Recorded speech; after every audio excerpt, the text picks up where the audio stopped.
Audiobook Academy. Book Summary. Lottie and Lisa. By Erich Kastner.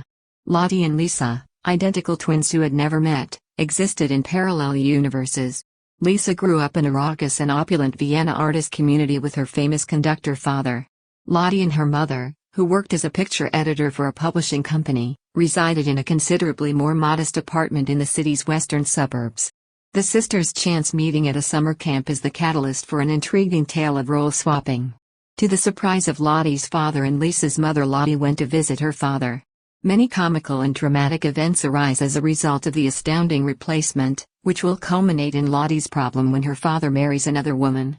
The girls were able to reclaim their childhood, which had been snatched away from them by their parents' indifference, thanks to a clever ruse.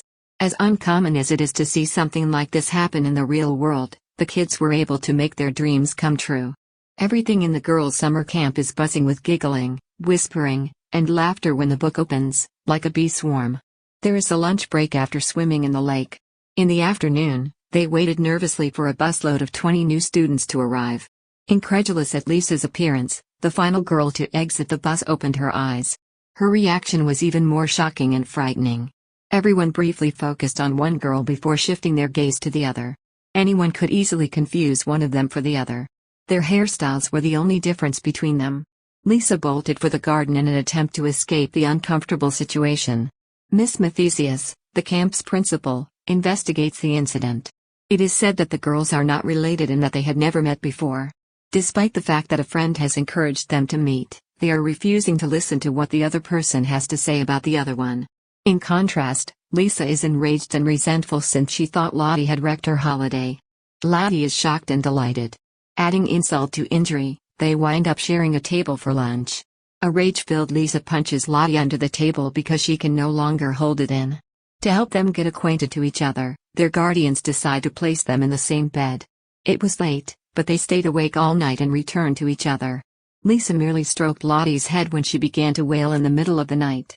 While holding hands, they didn't look at each other, even though they were close. During the day, they realized that the conflict isn't done yet. They agreed to a truce, but there was still a long way to go before peace was achieved. Even after Lisa made Lottie a flower coronation, Lisa was no longer upset with her. They got into a conversation about their day. They realized they were the only children in their family. With Lisa looking at the mirror, Lottie braided Lisa's hair in the same way she had. They were astounded by what they saw in the mirror. Similarities between them made it appear that they were related. To lighten the mood, they agreed to crack a joke when the bell rang to indicate the start of lunch. They sat down in the cafeteria, opened the door, and like nothing had happened. With their uncanny resemblance, they sparked awe and hilarity because no one could tell them apart.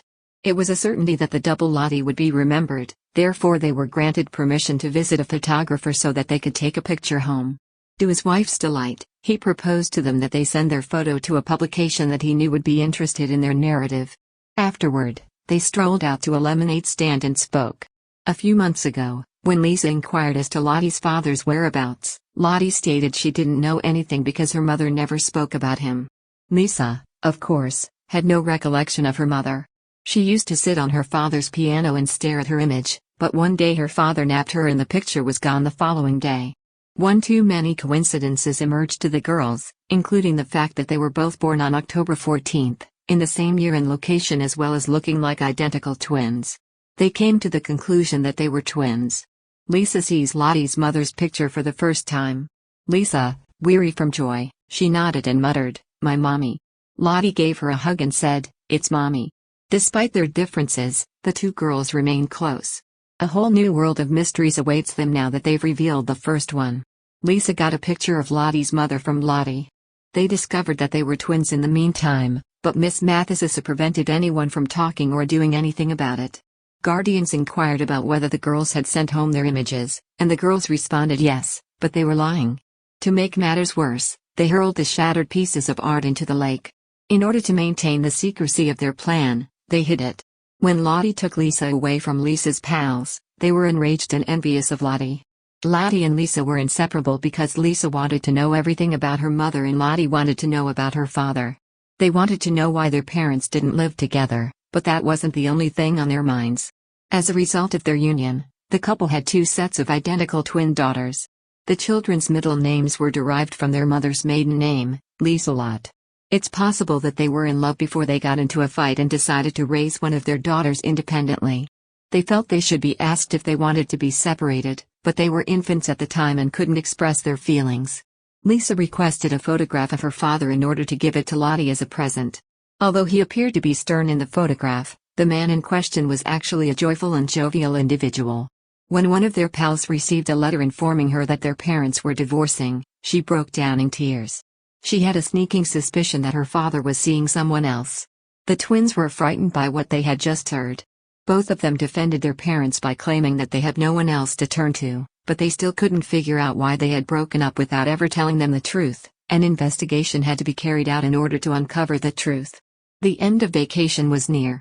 In the garden practically every day, they scribbled down snippets of information about their parents for each other. This means that Lisa will not see her father and Lottie will not see her mother. It was a win-win for them both because they got to meet their long-lost parent and no one saw their ruse. Lisa was grumpy because Lottie disliked stuffed pancakes, despite the fact that they were one of her favorites. There was still no way that the twins were going to tell their parents that they were aware of the reality.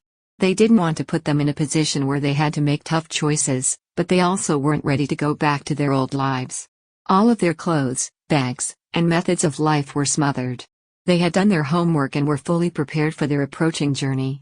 There were some notes about the parent that they were about to meet, so in the event of an emergency they decided to mail them. On the final dinner of the camp, Lisa and Lottie took on their roles.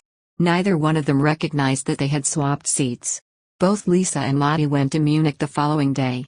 After a long day at work, Lisa was forced to wait for her mother at the train station.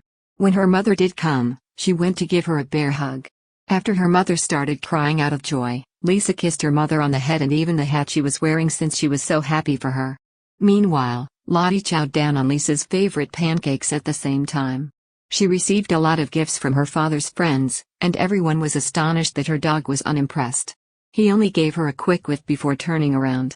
He couldn't identify her because she had a distinct odor that was unlike Lisa's. While her father was away at work, Lottie remained in her new house. Conductor by trade, he couldn't perform his duties at home. In the interim, she became acquainted with her new room based on Lisa's notes. The funds managed by her father's housekeeper were scrutinized as she searched every crevice. She came to terms with the fact that she had erred on nearly every count, all to her advantage. Lottie warned the housekeeper that she would be going over the recitations more frequently, despite the housekeeper's outrage.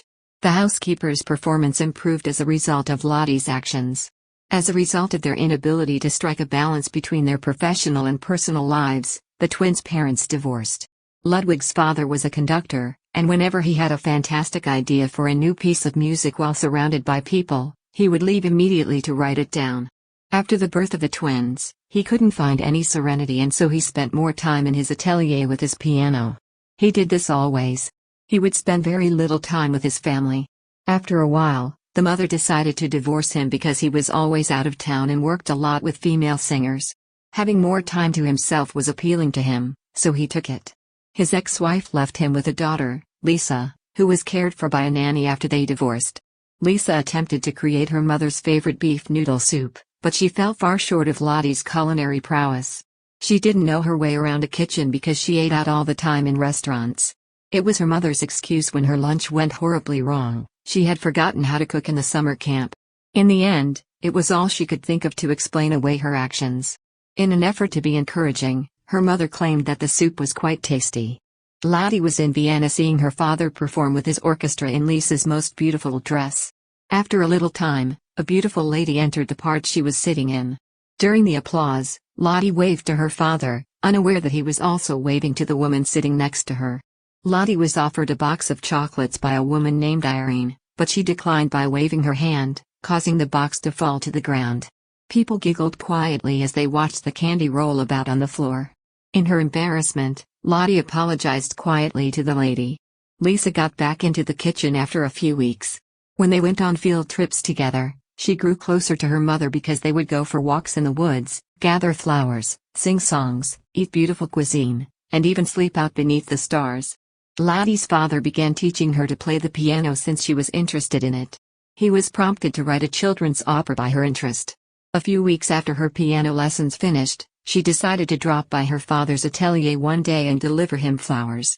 Irene was also there. Lottie stood in the way of her plans to marry Lottie's father. He was swayed by her seductive charms, and he proposed to her. He informed Lottie he wanted to get married again the next day, and she yelled, "No!" loudly. Her pleas were ignored because she was unable to tell him how much she loved and adored her mother. The girl was quick to find Irene's phone number in the phone directory. Lottie briefly forbade Irene from marrying her father, and the housekeeper explained how to get there. There was an air of excitement in Irene's voice as she feigned to be looking forward to spending so much time with Lottie. She was enraged by Lottie's rejection. A little weeding and boarding school for Lottie was all that was needed, so she sent her home. That day, Lottie had a fever. When the housekeeper phoned her father's opera house, she informed him of his daughter's condition and apologized. Discovered that the girl was apprehensive about weeding at Irene's place and understood that she was overreacting. While at work, Lisa Lott and the newspaper's primary editor were debating which photograph should be used on the front cover. It was one of the images he handed her that included a picture of her twins. So close to passing out. When she looked at the return address, she realized what had happened. Lisa or Lottie, she wondered aloud, was the only thing on her mind. Lisa's teacher had warned her about some changes in Lottie's conduct since she returned from her vacation. Suddenly, they became aware of a switch. Lisa was just finishing up lunch when she got home. A few minutes before, she made a comment about how quickly she had learned to cook. The girl was so excited with her cooking abilities that she completely forgot she was supposed to be Lottie. In order to avoid making eye contact, she merely bit her lower lip. When Lisa's mother saw her, she turned pale and cried, "Lisa." Lisa threw the dishes on the ground, causing them to shatter and making a loud thump. As soon as they realized what had been bothering them both, they knelt on their knees and sobbed together. Lisa expressed her regrets for lying, and her mother assured her that she wouldn't be held responsible. When Lottie didn't answer her letters, Lisa was concerned. Lottie's mother had to call her ex-husband to see whether he was alright after Lottie fell. The two of them agreed that she should fly Lisa to Wien on the first available plane. They landed in Wien in the early hours of the morning. Lisa greeted the puppy with joy. He was able to identify her by her scent. He merely stood there, puzzled, when he saw the two girls together. The housekeeper couldn't help but stare at the twins, trying to decipher what was going on. While the parents discussed a wide range of topics, there were a few things they kept quiet. The father kept his fiancée's identity a secret from his family. He told her what was going on when she visited his studio late at night. He became enraged when she became envious. He heard her slam the door in his face, and that was the end of their relationship. Lisa and Lottie had regained their authentic selves and no longer had to pretend. With shopping, cooking, playing, and singing, they aided their mother in Wien, Austria. Both of their birthdays were on October 14th. They were 10 years old today. During the birthday song, their father was performing and the twins refused to let their parents purchase them anything because the gift they desired couldn't be bought for with money. All they wanted was for their family to be reunited. The parents were at a loss for words. The girls glanced through the keyhole as they listened in on their conversation in the other room. As a result, they agreed that it would be beneficial for the twin to remain in the same family and have both parents. When the girls caught a glimpse of their parents kissing, they were overjoyed. As a result of all the hardships they had endured, their daughters were overjoyed to see their parents wed. They had earned this happy ending. In the apartment where they lived, their father's atelier was open to the public. It was necessary to enroll a child of the twins in school, and the headmaster was taken aback to see the twins. The parents had a good laugh. The first page of the newspaper featured their mother's discovery of the truth thanks to their photos. It was clear to the girls that their mother would never have learned the truth if it weren't for the photographer, so they decided to thank him. Lisa Palfi, one of the main characters.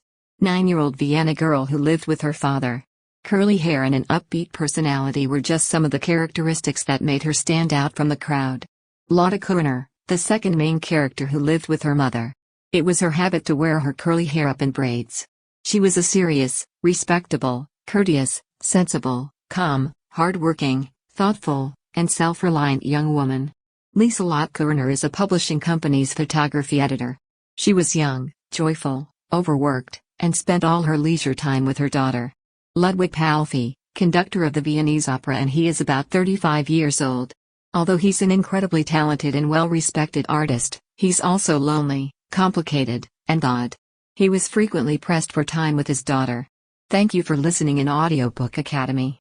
Don't forget to subscribe and smash that like button for more content like this. See you in next video.